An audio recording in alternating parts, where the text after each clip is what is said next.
15 kilometre पैदल रोज चल सकते हो बाबा साहब के लिए? कितने लोग चल सकते हो? हाथ उठाओ। चल सकते हो?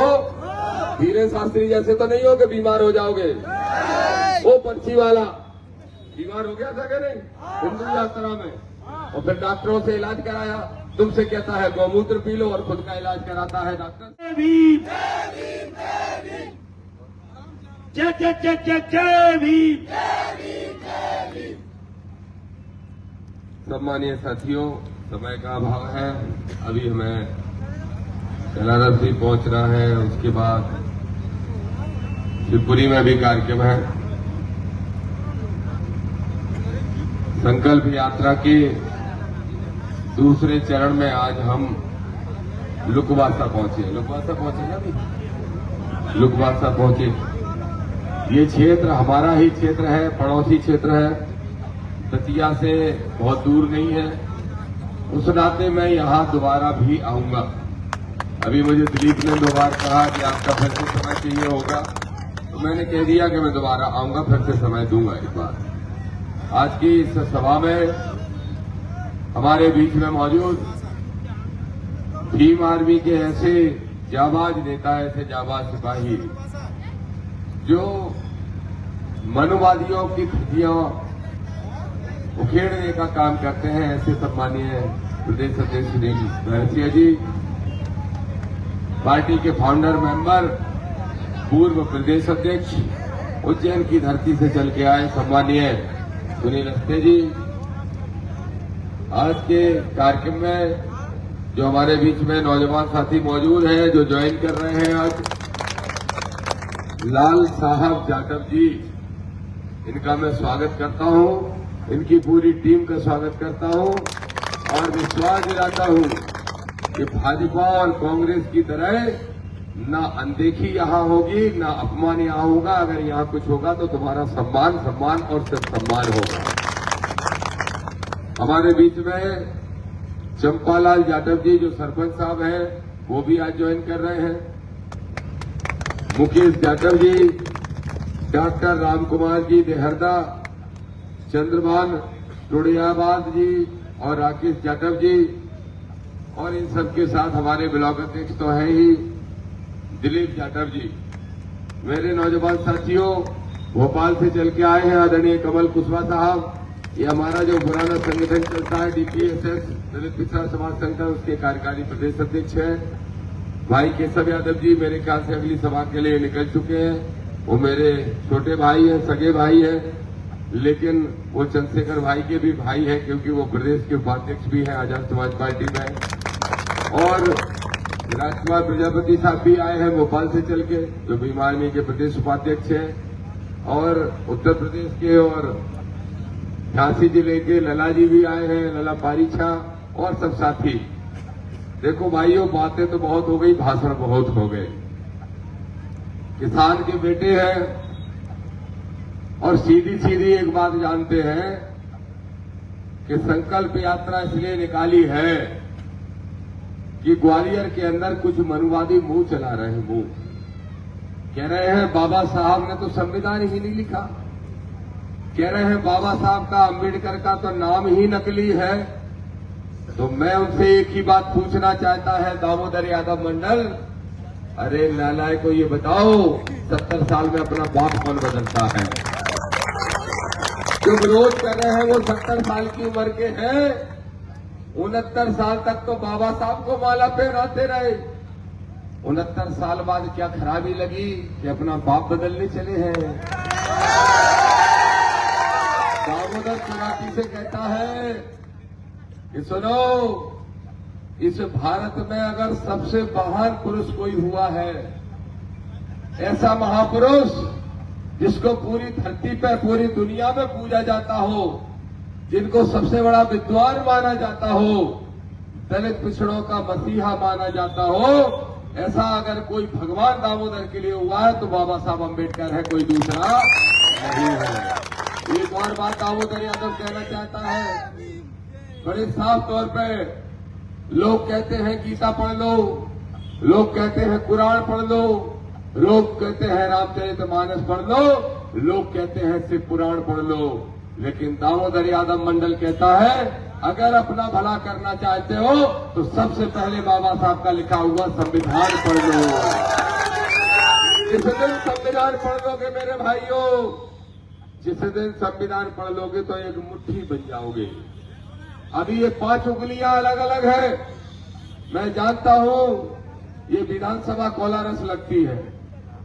कोलारस में, भाजपा में, कांग्रेस में दोनों तरफ यादव भी है, धाकर भी है, गुर्जर भी है, कुशवा भी है, पाल भी है, केवट भी है और अहरवार और जाटव भी है।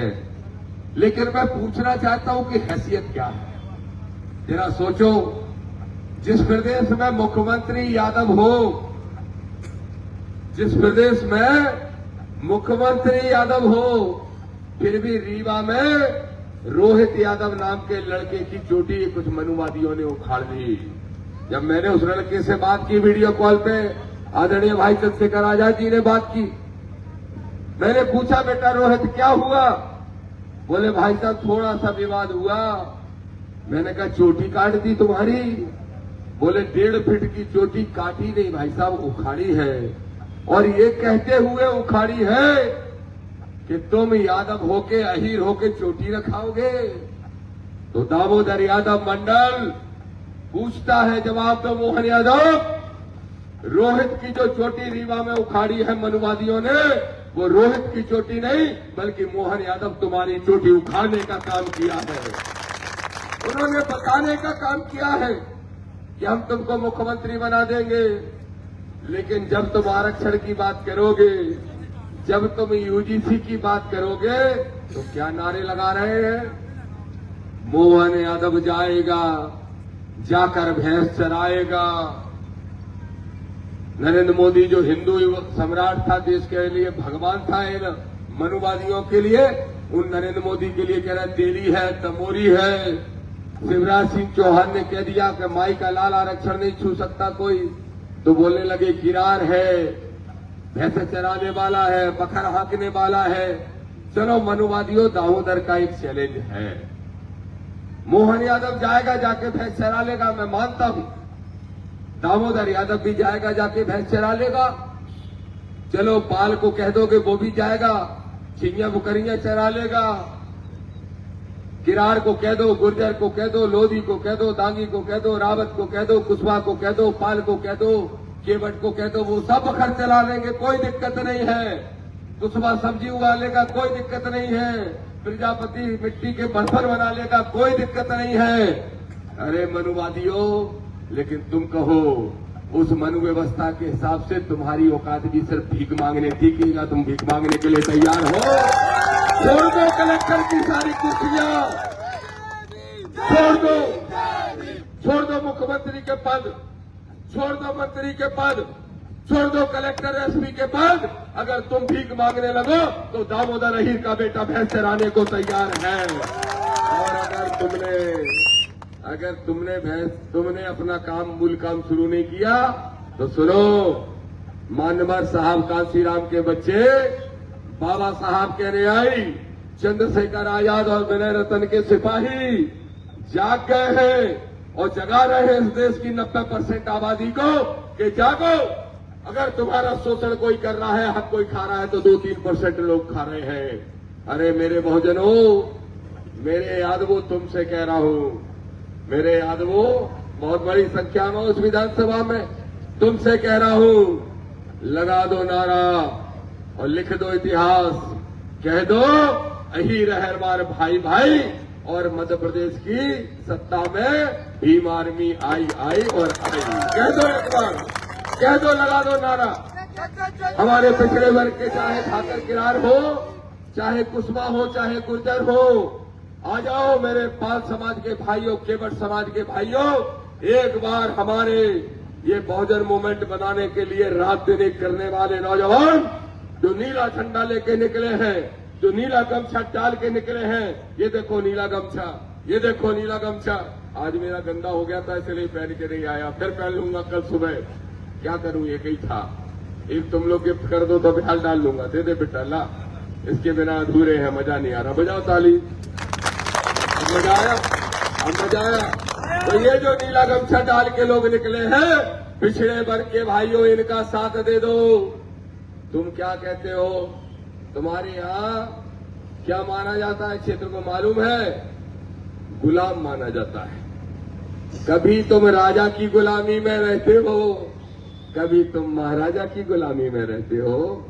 अरे अम्बेडकरवादी साथियों, कसम खाओ, संकल्प लो कि बाबा साहब की स्टेच्यू तो लगाएंगे ही ग्वालियर हाई कोर्ट में, लेकिन धीरेन्द्र शास्त्री जैसे पाखंडी को, पृथ्वी मिश्रा जैसे पाखंडी को, एक पर्ची वाला बाबा तो दूसरा बेलपत्र वाला बाबा, इन सबको भी जेल भिजाने का काम करेंगे, आडंबर पाखंड को समाप्त करेंगे। और एक और कसम खाओ, मैंने सुना है यहाँ का सांसद जब निकलता है तो गले में माला नहीं पहनता, हाथ में माला लेता है, गाड़ी में ऐसे, और गाड़ी बड़ी और ऐसे छोड़ देता है। एक गुलाम बने हो क्या? 1947 के पहले जी रहे हो क्या? सुन ले ज्योतिरादित्य सिंधिया, सुन ले, तो भी अच्छे अच्छे गुलाम ढूंढ के टिकट देता है, लेकिन तुझे चुनौती से दामोदर यादव मंडल कह रहा है, पहले ही मेरे विद्रोह के कारण तू हारा था, लेकिन मेरी गलती थी कि मैं कांग्रेस में प्रदेश उपाध्यक्ष बन के बैठा रहा। अब दामोदर यादव अपनी असली औकात में आ गया है। और सुन ज्योतिरादित्य सिंधिया, अगले चुनाव में तुझे हराने का फटकरी देने का काम दामोदर यादव करेगा, ये कहने के लिए आया है। बोलो मेरे साथियों, जितने भी साथी मेरी आवाज सुन रहे हैं, एक सांस में बताओ, गुलाम रहना चाहते हो कि आजाद होना चाहते हो? आजाद होना चाहते हो तो समझो अपने वोट का अधिकार। अरे सिंधिया तो क्या, ये महाराजा तो क्या, महारानी भी आती है चुनाव में, आती है। बाबा साहब ने कहा था, बाबा साहब ने, और बाबा साहब ने मालूम वोट का अधिकार तुम्हें हमें क्यों दिया बराबरी का? अगर वो नहीं देते बराबरी का अधिकार तो कभी दलित बस्ती में ये महाराजा घुसता क्या? घुसता क्या बताओ? ये श्रीमंत श्रीमंत श्रीमंत काय का श्रीमंत क्या घुसता है? कभी श्रीमंत कभी उस बस्ती में नहीं घुसता। ये बाबा साहब की मूर्तियों पे जो आज माला चढ़ा के और कह रहे हैं हम तो बाबा साहब का सम्मान करते हैं। अरे मैं सलाम करता हूँ नीले झंडे वाले मेरे नौजवानों को, तुमने अपनी ताकत दिखा दी इसलिए बाबा साहब के सामने झुकने लगे। और मैं सलाम करता हूँ बाबा साहब को कि वोट का अधिकार दे दिया तो राजा, राजा की रानी भी पल्लू लेके घूम रही तुम्हारे बीच में, मोहल्ले मोहल्ले, और कह रही है और क्या कह रही है कि महाराज साहब ने तो हमेशा आपका ख्याल रखा। अरे सुनो, जाग गए हमारे लोग, अब हमें जरूरत नहीं ना राजा की, ना महाराजा की, ना श्रीमंत की, ना श्रीमंती की। हमें जरूरत है तो किसान के बेटे की और मजदूर के से निकले हुए एक बच्चे की, उसको विधानसभा में पहुंचाने का काम करेंगे। और 2028 में मध्य प्रदेश की विधानसभा में नीला झंडा गाड़ने का काम करेंगे, ये संकल्प लेके निकले हैं। अब मेरे भाइयों जरा हाथ उठा के वो लोग बताना, कितने लोग हो जो चाहते हो ग्वालियर हाई कोर्ट में बाबा साहब की मूर्ति लगी? कितने लोग चाहते हो? सब चाहते हो? सब चाहते हो? हाथ उठाए रहो, ये मीडिया वाले रिकॉर्ड कर रहे हैं। सब चाहते हो तो सुन लो मनुवादियों, वकीलों, ठीक कहा बैरसिया जी ने। क्या कह रहे हैं? वो कह रहे हैं कि ना चंद्रशेखर को घुसने देंगे, ना दामोदर को घुसने देंगे। सुनो, ग्वालियर तुम्हारे बाप का नहीं है, ये देश तुम्हारे बाप का नहीं है। अगर ये देश है तो हमारे माई बाप डॉक्टर अंबेडकर का है। और आएंगे चंद्रशेखर भाई भी, विनय भाई भी, पहुंचेंगे सुनील अस्ते, सुनील बैरसिया भी, और पहुंचेगा आपका भाई दामोदर भी, और पहुंचेंगे 1 लाख कार्यकर्ता और बाबा साहब की स्टेच्यू लगाने का काम करेंगे। वो लोग करोगे क्या नहीं करोगे? तो आप मेरे भाइयों, अभी तो यात्रा चल रही है वाहनों से, ये वाहनों से चलेगी 10 तारीख तक, लेकिन 11 मार्च को दतिया में आना है सबको। जो बैरसिया जी कह रहे थे कि 15 को ग्वालियर पहुंचना, सीधे नहीं पहुंचना, 15 किलोमीटर पैदल रोज चल सकते हो बाबा साहब के लिए। कितने लोग चल सकते हो? हाथ उठाओ। चल सकते हो? धीरेन्द्र शास्त्री जैसे तो नहीं हो कि बीमार हो जाओगे। वो पर्ची वाला बीमार हो गया था क्या नहीं हिंदू यात्रा में, और फिर डॉक्टरों से इलाज कराया। तुमसे कहता है गौमूत्र पी लो और खुद का इलाज कराता है डॉक्टर से। तो मेरे भाइयों, आपको एक बात कहना चाहता हूं, 11 तारीख को दतिया आ जाओ, सारे साथी आ जाओ। वहां से हम सब जो आपके नेता साथी हैं पैदल चलेंगे रोज 15 किलोमीटर। पहले दिन जब चलेंगे तो डबरा में रुकेंगे, क्योंकि डबरा में एक धर्म की नई दुकान खुली है, नरोत्तम मिश्रा ने खोली है। जब उसकी राजनीति फैल हो गई तो खादी उतार के भगवा चोला पहनने का काम नरोत्तम मिश्रा ने किया है। सरकारी जमीन हथियाई है, गरीबों का हक खाया है। पहले देखेंगे और यकीन मानो, अगर तुमने दामोदर का साथ दे दिया तो ये धीरेन्द्र शास्त्री जो चार्टेड प्लेन में घूम रहा है, ये प्रदीप मिश्रा जो हेलीकॉप्टर से नीचे नहीं उतर रहा है, ये नरोत्तम मिश्रा, ये सारे के सारे लोग जेल के अंदर दिखाई देंगे। और संविधानवादी ये धरती को हम बनाने का काम करेंगे।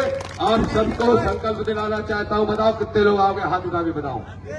देखो तुम सबको कॉल है बाबा साहब को, झूठो हाथ ना उठो। सारे लोग आने को तैयार हो तो आ जाओ 11 तारीख को 11 बजे दतिया। वहां से चलेंगे 1 लाख लोग पैदल और बाबा साहब की स्टेच्यू लगाने का काम करेंगे। जय भीम, जय भारत।